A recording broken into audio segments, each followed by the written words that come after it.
अस्सलाम वालेकुम जी। आज की वीडियो में मैं आपको 7 ऐसे पॉइंट्स बताऊंगा जिस पे बहरिया टाउन फ़ेज़ 2 के ऊपर जिन पे एतराज़ात किया जा रहा है और बहुत से क्लाइंट्स उस पे पूछ रहे हैं व्हाट्सअप करके। तो मैंने सोचा कि मैं उसके ऊपर एक वीडियो कर लूं और उसके ऊपर मैं अपना पॉइंट है वो दे दूं। लॉजिकली मैं उस पर आपको चीज़ें बताऊंगा रिसर्च के साथ, डेटा के साथ। और दूसरी बात यह कि ये कोई पेड वीडियो नहीं है। मैं मलक रियाज साहब से आज तक मेरी मुलाकात नहीं हुई, ना अली रियाज साहब से, ना शाहिद कुरैशी साहब से। ख्वाहिश ज़रूर है सबसे मिलने की कि मुलाकात करें, लेकिन कोई ऐसी किसी के कहने पे वीडियो मैं नहीं कर रहा। मैं आपको अपना रिसर्च एनालिसिस दे रहा हूँ। और बहुत चूँकि हमारा जो काम है रेड बुक्स का, हम लोग बहरिया पे सिर्फ काम नहीं करते, हम लोग ASF सिटी पे काम करते हैं, हम लोग DHA पे काम करते हैं, हम लोग नियर नाज़िमाबाद पे काम करते हैं, हम अदर पूरे कराची पे काम कर रही होती है हमारी टीम। सो हमारा किसी एक जो प्रोजेक्ट है उसके दारोमदार हमारा नहीं है, तो इसलिए हम थोड़ा आज़ाद तरीके से अपनी राय ओपनली देते हैं। चूँकि हालात ऐसे हैं तो मैं चाह रहा था कि जो एतराज़ात सामने आ रहे हैं और जो हमारी ब्रोकर कम्युनिटी है वो उस तरह से उस पर जो जो जवाबात उनको देने चाहिए वो नहीं दे रही, तो मैंने कहा मैं ज़रा खुल के बात कर लूँ इसके ऊपर। अच्छा, पहले तो मैं ये बता दूँ कि बहरिया ने फ़ेज़ 2 जो भी प्रोजेक्ट लॉन्च किया है, सबके ही तकरीबन इल्म में होगा कि उसकी लोकेशन क्या है, वो उसकी क्या डील आई है, उसके ऊपर किस कैटेगरी के प्लॉट्स हैं, उनकी क्या 3 ऑफ़र्स उन्होंने दी हैं, जिसमें उन्होंने ये कहा है कि हम 40% डेवलपमेंट कर चुके हैं। ये उन्होंने पहली चीज़ दी है। दूसरा उन्होंने ये कहा कि हम लोग इसके ऊपर लीज़ दे रहे हैं। और तीसरा उन्होंने जो बड़ी बात भी कही है वो ये बोली है कि जी हम इसके ऊपर आपको 2 साल की पेमेंट करने के ऊपर आपको पोजीशन दे देंगे, यानी 50% पेमेंट पे पोजीशन मिल जाएगा, 4 साल का पेमेंट प्लान है। ये 3 उनके एंड से बड़ी चीज़ें थी जिसके बेस पे आज से 2 दिन पहले बहरिया टाउन में डील्स अनाउंस हुई। पॉजिटिव भी चली हैं, नेगेटिव भी चली हैं। लोगों ने उस पर बहुत तरह से बात करनी शुरू की, उसकी बहुत सी रीज़न्स हैं। मैं आपको सिर्फ एतराज़ात और उनके जवाब बताऊंगा। पहली जो चीज़ सामने आई, लोगों ने ये कहा, नॉर्मली जो मैं क्लाइंट्स की बात कर रहा हूँ, एंड यूज़र्स की बात कर रहा हूँ, इन्वेस्टर्स की बात कर रहा हूँ। सो क्लाइंट की तरफ से जो पहली चीज़ सामने आ रही है वो है लोकेशन, कि जी इसकी जो लोकेशन है वो बिल्कुल ऐसे है, ये जामशोर डिस्ट्रिक्ट में आता है, ठीक है। और जामशोर डिस्ट्रिक्ट से शायद हम लोगों के जहन में कोई जंगल या कोई बियाबान या रेगिस्तान का ख्याल आ रहा है लोगों के जहन में, जामशोरो कैसी जगह होगी। तो जामशोरो डिस्ट्रिक्ट ये वही डिस्ट्रिक्ट है जहाँ पे इससे पहले ASF सिटी लॉन्च हो चुका है, गुज़िश्ता 4-5 साल से वहाँ पे काम कर रहा है। जहाँ पे कमांडर सिटी के नाम से कमांडर बिल्डर्स का एक प्रोजेक्ट वहाँ पे काम कर रहा है। कराची में उनकी काफ़ी एक्सपोज हो चुकी हैं, आप लोग उसमें पार्टिसिपेट करते हैं। वहाँ पे साइमा का मिड टाउन हालिया आपने देखा है, वो भी कराची का वहाँ पे लॉन्च कर रहा है। वहीं पे हुआ है सरी इंटरचेंज पे, उसके आगे जाके। उसके अलावा कराची हिल्स के नाम से प्रोजेक्ट, उसका नाम ही कराची हिल्स है, ये भी जामशोर डिस्ट्रिक्ट में आता है। ये मैंने आपको चंद गिने चुने बताया। इसके अलावा पूरा जो जो पट्टी है टिल नूरियाबाद तक हमने इंडस एनक्लेव पे काम किया, वो पूरा प्रोजेक्ट, GFS के प्रोजेक्ट, ये तमाम चीज़ें जो हैं ये जामशोर डिस्ट्रिक्ट में आती हैं। उससे पहली चीज़ ये कि जो इसकी लोकेशन है तो ये जामशोर डिस्ट्रिक्ट में आ रही है जी, कराची नहीं है। तो इसका मतलब हरगिज़ ऐसा नहीं है कि ये सिंगापुर नहीं में नहीं है और ये थाईलैंड के अंदर जाके आती है।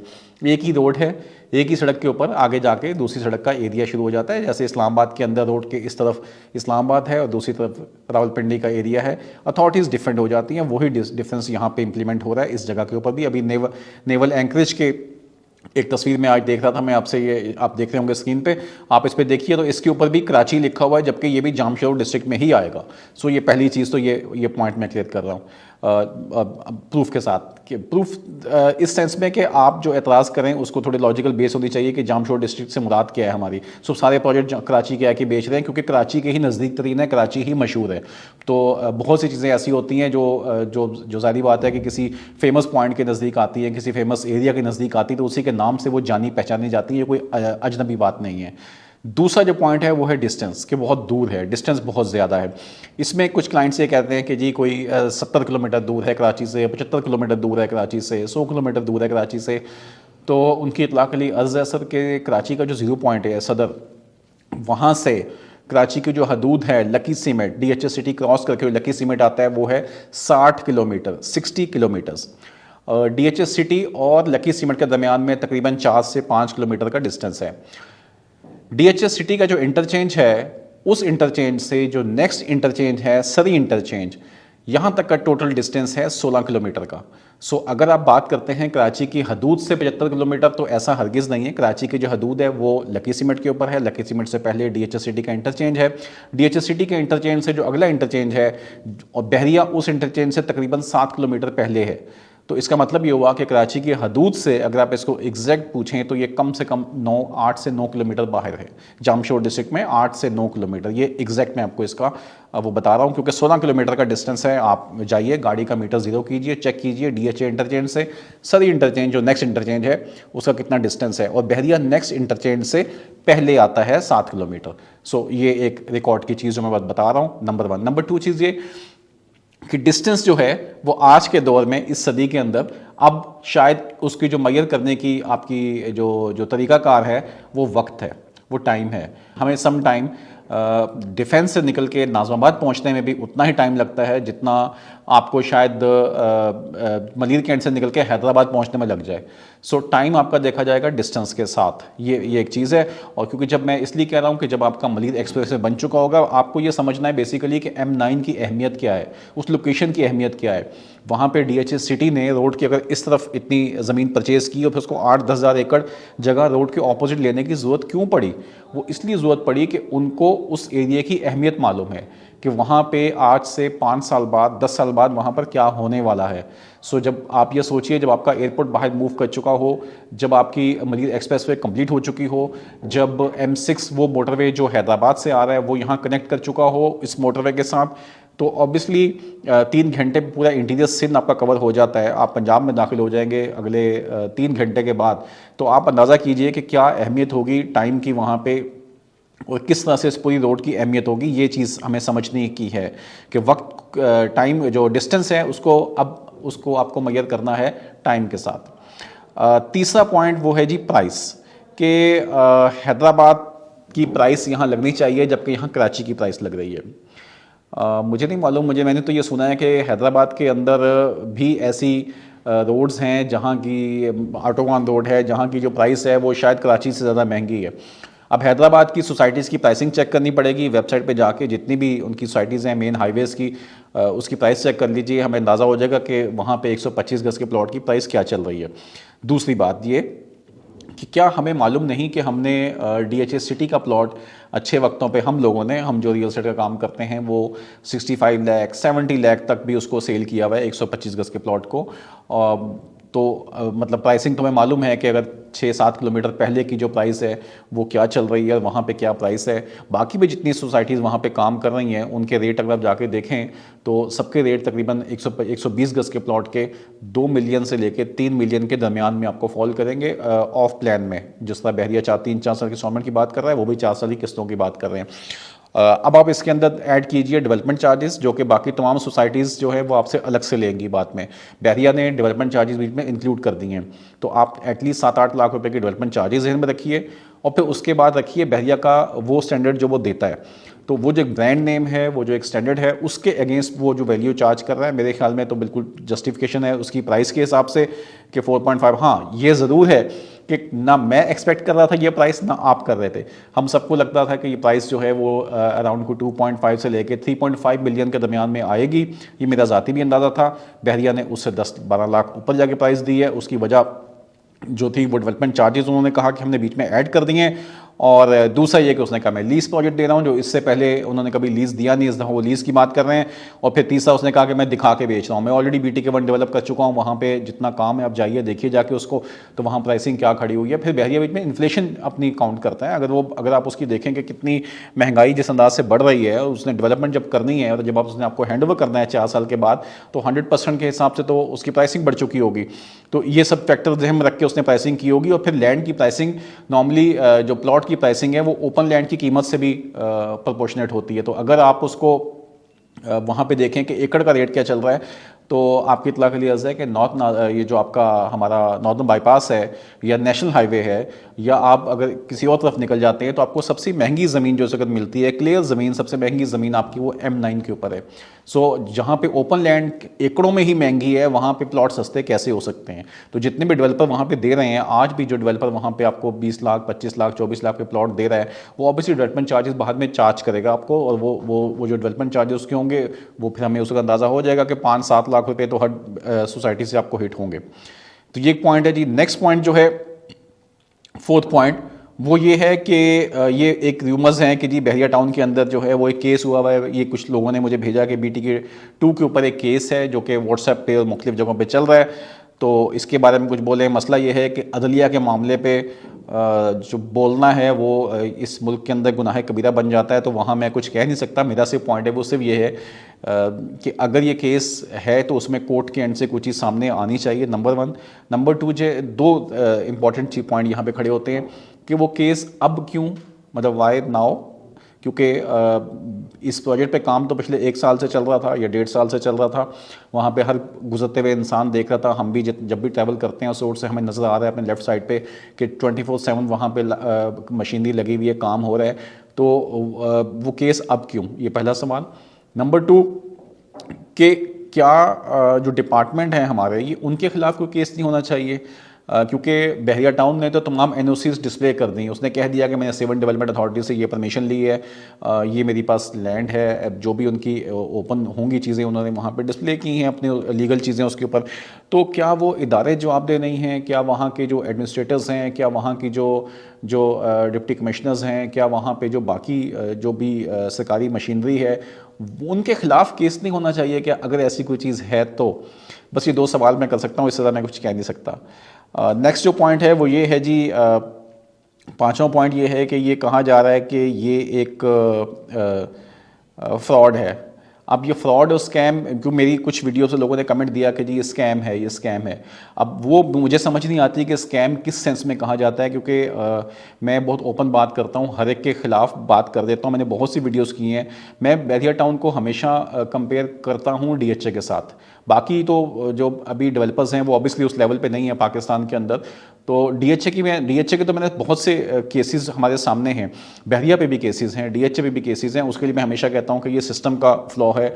एक रेगुलेटरी अथॉरिटी चाहिए। रियल एस्टेट को हम जिस अंदाज से लेके चल रहे हैं, ये शायद हम ऐसे समझ रहे हैं जैसे कोई क्रिकेट का मैच हो रहा है पाकिस्तान के अंदर, या बहुत छोटे लेवल की कोई चीज़ है। हमें समझना चाहिए कि सबसे अहम चीज़ जो है वो ज़मीन है। ये जो ज़मीन का मसला है, वो जो ज़मीन की मिसाल दी जाती थी, वो ऐसे नहीं दी जाती थी। तो इस इतने संजीदा मैटर के ऊपर गवर्नमेंट ऑफ पाकिस्तान बिल्कुल खामोश है। 1947 के बाद ना कोई लैंड रिफॉर्म्स की हैं, ना इदारे उस अंदाज से काम कर रहे हैं, ना उस अंदाज से केसेस का फैसला हो रहा है, ना उस अंदाज से अवेयरनेस और इन्फॉर्मेशन लोगों के एक्सेस में है, ना कुछ सिस्टम डेवलप हुए में है, जिसकी वजह से ये सब मसाइल हम भुगत रहे हैं। हर बंदा भुगत रहा है गुज़िश्ता कई दहाइयों से। बाकी अब इसको फ्रॉड स्कैम किस सेंस में समझेंगे, मैं खुद इस पर कन्फ्यूज़ हूँ, क्योंकि ऑन ग्राउंड चीज़ मौजूद है। वहाँ पे गेट बन चुका है, वहाँ पे 40% डेवलपमेंट हो चुकी है, वहाँ पे सड़कें बन चुकी हैं, वहाँ पे लोग जो हैं वो प्लांटेशन हुई हुई है, लोग वहाँ जा रहे हैं, सब चीज़ें आसान है, आपके सामने नज़र आ रही हैं। अब स्कैम या फ्रॉड से मुराद तो शायद मेरे जहन में ये होती है कि अगर मुझे कोई ये बोले कि ये फ़लाँ सोसाइटी बिक रही है, ये फ्रॉड है, तो मुझे लगेगा कि यार उसके बाद डॉक्यूमेंटेशन नहीं है, वो मुझे कुछ एनओसी नहीं दिखा सकता, मुझे कागज़ नहीं दिखा सकता, मैं उसकी लोकेशन पर जाकर खड़ा नहीं हो सकता। क्योंकि अब ये है, आप कभी एक्सपीरियंस कीजिएगा, हम समझते हैं ये ज़मीनें ऐसी पड़ी हुई हैं, आपका कभी हो चक्कर लगे तो आप नौदा बाईपास के ऊपर या नेशनल हाईवे पे या M9 पे जाके किसी की भी ज़मीन पे जाके खड़े हों और आप आधा घंटा वहाँ गुजार के दिखा दें, गाड़ी लेके जाइए, वहाँ खड़े होइए, उसी वक्त इर्द गिर्द से लोग आ जाएंगे जिनकी मलकियत में वो ज़मीन होगी, और वो आपसे पूछेंगे कि आप यहाँ पे क्यों आए हुए हैं। हमें अंदाज़ा है, हम चूँकि ओपन लैंड पे भी काम करते हैं, तो हमारे विजिट्स होते हैं, हम जाते हैं, तो पहले प्रॉपर तरीके से उनको आगाह किया जाता है, उनको ऑन बोर्ड किया जाता है, उनसे पूछा जाता है कि जी हम विजिट करने आ रहे हैं, हमने आपकी ज़मीन देखनी है, आप ऐसे नहीं जा सकते किसी की ज़मीन के ऊपर। तो एक ऐसा प्रोजेक्ट जो कि इतने अरसे से चल रहा है, उस पर काम हो रहा है, उसको स्कैम या फ्रॉड किस सेंस में, तो ऑब्वियसली फिर पीछे अथॉरिटीज़ या वो सब चीज़ें उसमें कोई बात है, तो उसके लिए फिर मैं सिस्टम की तरफ आऊँगा कि वो अथॉरिटीज़ कहाँ हैं, क्या वो उनकी मौजूदगी में सब कुछ नहीं हो रहा है, क्या उनकी अप्रूवल से सब हो रहा है। पिमरा ने, अभी हमें मालूम है कि पिमरा ने जो है वो बोला है कि जी कोई भी हाउसिंग प्रोजेक्ट जो है उसके ऐड नहीं चलेंगे विदाउट एनओसीज़। तो हम सब देख रहे हैं कि बहरिया टाउन फेज़ 2 की जो एडवर्टाइजमेंट्स है वो तमाम जो हमारे टीवी चैनल्स हैं उस पर नज़र आ रही है। इसका मतलब है कि वहाँ पे भी एनओसीज़ या उन्होंने भी सेटिस्फाई हैं उसके ऊपर। सो ये इस पॉइंट का मेरा जवाब है कि भाई स्कैम या फ्रॉड जो है वो कि, क्योंकि इस तरह अगर हम किसी को वो देखेंगे, अब हम बहुत से ऐसे चीज़ें हैं जिस पे हम शायद नहीं बात करते ओपनली, लेकिन डीएचए मुल्तान पे मेरी पूरी वीडियोस मौजूद हैं, आप जाके सर्च करके देख सकते हैं। डीएचए मुल्तान पे जो इश्यूज़ थे, मुझे बहुत से कंसर्न थे, मैंने बहुत ओपन बात की डीएचए मुल्तान की लैंड को लेके कि वहाँ आमों के कितने बागात ख़त्म किए गए, क्या कुछ हुआ। डीएचए कोयटा के बारे में बहुत चीज़ें हैं मार्केट के अंदर, जब से चल रही हैं चीज़ें, हम सब जो रियल एस्टेट से काम करते हैं उसको देखते होंगे। आशिर अजीम की एक वीडियो डीएचए कोयटा पे आई हुई है, उसको आप देख सकते हैं, सुन सकते हैं जाके। आशिर अजीम कोयटा से बिलोंग करते हैं, उन्होंने पूरी एक वीडियो की थी, उनकी अपनी लैंड बीच में थी, सो उनका एक बीच में है। डीएचए पेशावर के ऊपर गूगल कीजिए, सब सर्च कर लीजिए, आपको पूरा डाटा वहाँ पे अवेलेबल होगा। डीएचए कराची के ऊपर अभी एनएचए का बहरिया टाउन पर भी और डीएचए कराची के ऊपर भी लैंड का एक केस चल रहा है M9 के ऊपर, जो डॉन अखबार में कोट हुआ है। जस्ट गूगल ऑन करें और आप लिखें प्रोजेक्ट, आपको वहाँ पे उनके जो जो इश्यूज़ हैं वो सामने आ जाएंगे। सो ये अगेन मैं बोलूँगा रेगुलेटरी अथॉरिटी, ये आपकी मेरी बात नहीं, हमें तो हर बंदा लगेगा कि यहाँ पे ये मसला है, यहाँ ये मसला है, तो उस मसाइल को देखने के लिए कोई रेगुलेटरी अथॉरिटी तो होगी ना, कोई इदारा तो होगा। हम कोई जंगल में तो नहीं रह रहे, तो हम उन इदारों की तरफ क्यों उंगली नहीं उठाते? हम बैठ के ये बात क्यों करते हैं कि ये कोई फ्रॉड हो रहा है या स्कैन हो रहा है ये चीज़। छठा जो पॉइंट है जी वो ये है कि जी सट्टा चलेगा और ये इस पे सट्टा हो रहा है और ये हो रहा है वो हो रहा है। मैंने आपको लास्ट टाइम भी बताया था, मैंने पूरी वीडियो की थी सट्टा पे, कि रियल एस्टेट पे सट्टा क्या होता है या स्टॉक में सट्टा क्या होता है। सट्टा डिफाइन किया था थोड़ा सा कि किस तरह से मार्केट से माल उठा के उसकी शॉर्टेज क्रिएट कर दी जाती है। शॉर्टेज क्रिएट होती है तो मोनोपोली हो जाती है, फिर वो उसका रेट बढ़ाया जाता है, तो आपस में ही लोग मिल जाते हैं, बाद में अपना माल जो है वो बैकेंड से निकाल दिया जाता है और उस तरह एक अच्छी तरह से एक ऊपर के जितने इन्वेस्टर्स हैं वो समेट के निकल जाते हैं माल, वहाँ से रेट नीचे गिरता है, फिर दोबारा उसको समेट लिया जाता है, फिर उठाया जाता है कुछ टाइम के बाद। तो ये एक सट्टा है जो उसको कंट्रोल्ड काम समझें आप, ये किया जाता है। स्टॉक से ये गेम शुरू हुई थी, दुबई में चली फाइलों पे ये गेम चली, अब तो वहाँ पे कंट्रोल कर लिया उन्होंने, वहाँ पे ऐसा नहीं है। बट ये चीज़ें यहाँ पे रियल एस्टेट में भी होती हैं, बिल्कुल होती हैं, इसमें कोई शक नहीं। क्या ये चीज़ें डीएचए सिटी के अंदर नहीं हुई? बिल्कुल हुई हैं, हर जगह पे हुई हैं। जो भी रियल एस्टेट से काम करने वाले लोग हैं, क्या बाकी सोसाइटी पर सच्चा नहीं चलता? चलाते हैं। इसकी जो मेन रीज़न है वो आप लोग हैं, जो क्लाइंट्स हैं, जिनके जो इन्वेस्टर्स हैं, जिनके पास पैसा है, ये उनका लालच है, ये उनकी हिरस है, ये उनकी हवस है, जिसके उस पैसे की हवस के अंदर वो वहाँ पे इन्वॉल्व होते हैं, वो उस अंदाज से वहाँ पे इन्वेस्टमेंट्स करते हैं। एक ये तो लोगों का उसमें वो जिम्मेदारी है, और गवर्नमेंट जो है वो इसमें इसलिए रिस्पॉन्सिबल है कि वो उसको ना वो डॉक्यूमेंटेशन में लेके जाती है, ना वो उसको रेगुलेट करती है। और फिर दूसरी बात यह कि वहाँ पे उसने ऐसे इन्वेस्टर्स घुसा दिए हैं उसके अंदर जिनका इंटरेस्ट बिजनेस है, जिनका इंटरेस्ट ज़मीन नहीं है, जिसका इंटरेस्ट ज़मीन नहीं है, जिसका इंटरेस्ट किसी एंड यूज़र को कोई चीज़ देना नहीं है, उनका इंटरेस्ट सिर्फ अपना पैसा कमाना है। क्योंकि आपने, वो बेसिकली बिजनेसमैन है, उस बिजनेसमैन को आपने जो है वो कोई और काम करने नहीं दिया, आपने उसके लिए मतलब वो ईज़ ऑफ डूइंग बिजनेस है नहीं, वो उसके इतने इदारे आपने उसके पीछे लगाए हुए हैं कि वो बेचारा ना फैक्ट्री लगा रहा है, ना वो कोई सॉफ्टवेयर हाउस चला रहा है, ना वो कोई मैन्युफैक्चरिंग का काम कर रहा है, ना वो दुकान खोल रहा है। जिसके पास 4-5-10 करोड़ पे आए हैं वो उठा है, उठ के किसी ना किसी सोसाइटी के साथ वो इन्वॉल्व हो गया है। सो ये इसकी रीज़न है मेन, सट्टा की, माइनस की आपका लालच है। बहरिया टाउन फेज़ 2 के ऊपर तमाम फॉर्म जो हैं वो बहरिया की वेबसाइट पर अवेलेबल हैं, वहाँ से जाइए, उसको डाउनलोड कीजिए। जो उन्होंने पूरा तरीकाकार लिखा हुआ है वो टीवी में बता रहे हैं, वो अखबार में बता रहे हैं। तो इसमें अब बहरिया का कसूर क्या है? इसमें कसूर तो ब्रोकर हज़रात का है, या उन लोगों का है जो ब्रोकर के नाम पे काम कर रहे हैं। मतलब वो ब्रोकर्स भी नहीं, मैं तो उन्हें मानता। वो तो हमारे पास भी कुछ ऐसी वीडियोज़ आई, हमने भी कुछ चीज़ें देखी इस तरह की कि जी वो आवाज़ें लग रही हैं और ये 50-100 बंदा 200 बंदा इकट्ठा खड़ा हुआ है कि जी ये फॉर्म 15,000 का हो गया, फॉर्म 10,000 का हो गया, फॉर्म 20,000 का हो गया, और ये हो गया वो हो गया। भाई 1,000 रुपये की उसकी प्राइस है, फ्री ऑफ कॉस्ट डाउनलोड हो रहा है वेबसाइट से। 1,000 रुपीज़ की उसकी प्राइस है, आप उसे डाउनलोड कर सकते हैं। 10,000 रुपये की रजिस्ट्रेशन है। रेजिडेंशियल प्लॉट्स पे, कमर्शियल्स पे आप जाइए, जो उसकी डाउन पेमेंट है वो आपको पे ऑर्डर बनाना है। 3 नामों से पे ऑर्डर है, बहरिया टाउन कराची के रेजिडेंस करके कुछ हैं, वो आप उसको चेक कर सकते हैं। हमारे भी उस पर आपको मिल जाएगा वेबसाइट के ऊपर। उस नाम से आप पे ऑर्डर बनाएंगे, आप बहरिया में जमा करवाएंगे। आप क्यों खड़े होकर वो फॉर्म 15,000 का लोग खरीदेंगे? वो लोग जिनको आदत है जुए की, जिनको आदत है सट्टे की, वो सड़कों पे खड़े होकर आवाज़ें लगाएंगे, और चंद बेवकूफ़ लोग जो हैं वो उनसे चीज़ें ले रहे होंगे, आपस में ही वो एक सर्कल रोटेट कर रहा होगा। वो उसका ना कोई ताल्लुक बहरिया से है, ना उसका कोई ताल्लुक शायद किसी अच्छे काम करने वाले रियल एस्टेट के ब्रोकर के साथ है। अब अगर 50 लोग मिल जाएं, मैं ही 50 लोग मिला के और ये खड़ा कर दूं यहाँ पे कि ये फॉर्म जी 15,000 का हो गया, उसकी आवाज़ें लगाने लग जाऊँ, उस चक्कर के अंदर मेरे पास 10-20-15 लोगों को घेर के भी ले आऊँ, मैं प्लॉट दे, तो ये इसमें किसी इदारे का क्या कसूर है? ये तो काम तो मैं डीएचए के साथ कर सकता हूँ, ये काम मैं किसी और सोसाइटी के साथ भी कर सकता हूँ।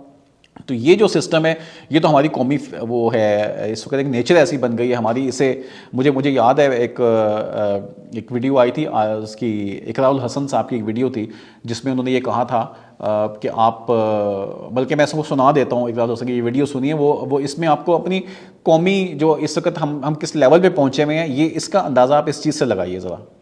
तो हमने एक टीवी की तार निकाली, डिस्कनेक्ट किया, चल रहा था टीवी, बिल्कुल ठीक ठाक था, और उसे हम ले गए टीवी के मैकेनिक के पास। तो हमने कहा यार पता नहीं क्या हो गया, खराब हो गया, इसे जरा चेक करें। उसने बहुत थोड़ी देर उसको चेक वेक करने के बाद कहा कि इसकी आईसी उड़ गई है और उस पर 13,000 रुपए लगेंगे। हालांकि वो मैकेनिक है, वो जाहिर जानता था कि सिर्फ एक तार डिस्कनेक्ट हुआ है। इसी तरह फ्रिज का हमने एक तार डिस्कनेक्ट किया, फ्रिज वाले के पास ले गए, फ्रिज वाले को कहा यार देखो ये तो चलते चलते बंद हो गया। उसने भी बहुत मीटर लगाए, उसको पसीने में शराबूर कहने लगा इसका कंप्रेसर उड़ गया है और इस पर 18,000 रुपए लगेंगे। फिर हमने सबसे दिलचस्प चीज की कि एक मोटरसाइकिल का ट्यूब खरीदा, टायर का नया, ब्रांड न्यू, उसे टायर में डाला और पंक्चर वाले के पास ले गए।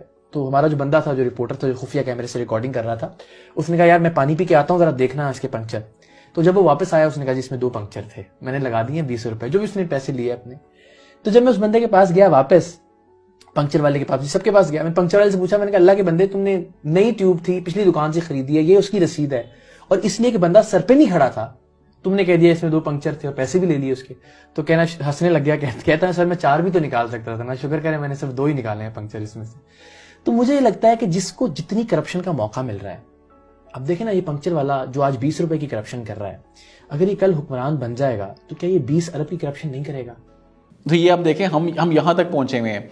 मैं ऐसे कई डॉक्टर्स के, आप किसी हेल्थ इंडस्ट्री में जाइए, आपको ऐसे डॉक्टर्स मिल जाएंगे जो दिलों में डलने वाले, जो इंसान की बेसिक ज़िंदगी है, मतलब अगर मेरा दिल बंद हो जाए तो शायद मैं चंद सेकंड्स के अंदर ही मैं ख़त्म हो जाऊँ, तो उस दिलों में डलने वाले जो इक्विपमेंट्स हैं वो उस पर भी कमीशन चार्ज करते हैं। वो लेके आते हैं कि हाँ यार ये लगा दो, इस पर 40% मेरा है, 50% मेरा है।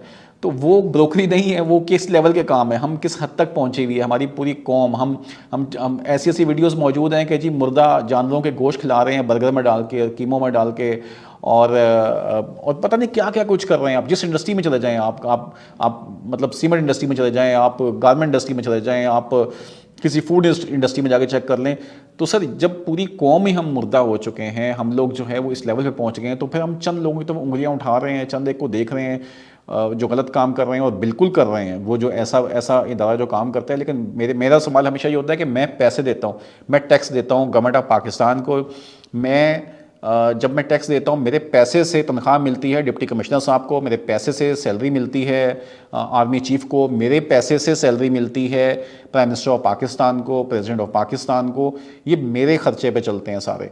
तो मेरा राइट है कि मैं इनसे क्वेश्चन करूँ कि भाई जब आप ये सब कुछ कर रहे हो तो आप लोगों का जिम्मेदारी है कि आप कम से कम चीज़ों को रेगुलेट करो।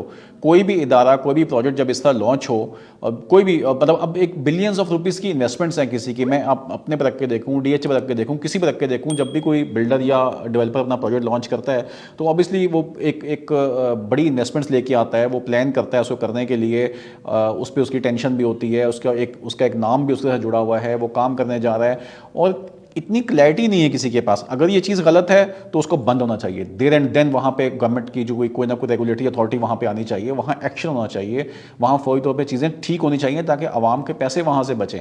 और अगर वो चीज़ें क्लियर हैं तो फिर कोई ऐसा प्लेटफॉर्म होना चाहिए जहाँ आपके मेरे सबके पास एक क्लियर इन्फॉर्मेशन मौजूद हो कि हाँ जी ये चीज़ें इस तरह मौजूद हैं। मैंने आपको जैसा बताया कि अभी तमाम सोसाइटी जितनी वहाँ पे हैं वो सब कराची के नाम से मार्केट कर रही हैं, तो डिस्टेंस की बात आपको कर दी मैंने, प्राइसिंग की बात समझा दी। अब ये मतलब मेरी राय है, इसके अलावा कोई ऐसा प्लेटफॉर्म नहीं है जहाँ से ये सब इन्फॉर्मेशन आपको इजीली अवेलेबल हो। जिसका दिल करता है वो उसको अपने हिसाब से मैनिपुलेट कर लेता है, जिसका दिल करता है अपने हिसाब से इन्फॉर्मेशन घुमा देता है और देखने वाले आदमी को कन्फ्यूज़ कर देते हैं उसके ऊपर। तो ये चीज़ है, असल जो चीज़ है, अब मैं उसकी तरफ आऊँगा। लास्ट पॉइंट एंड 7 पॉइंट जो मेरा है कि जी बहरिया टाउन के ऊपर जो असल रीज़न जो मैं समझता हूँ, जो एक इशू है, जो जेन्युइन इशू है, इस इशू को एड्रेस होना चाहिए, वो इशूज़ है इफेक्टिव्स का इशू। वो लोग जिनको बहरिया टाउन में जिन्होंने इन्वेस्टमेंट्स की उनको वहाँ प्लॉट नहीं मिले, भले उनकी तादाद 2% है, 5% है, 10% है, 20% है, जो भी उनकी तादाद है, अगर उनको वो चीज़ नहीं मिली तो सबसे पहले, अब अगर कोई बॉडी तो ऐसी है नहीं कि जिसको हम जाके पकड़ सकें कि भाई ये पैसे वहाँ गए हैं, आपने इस पर क्यों नहीं किया। मुझे डीएचए लाहौर का जो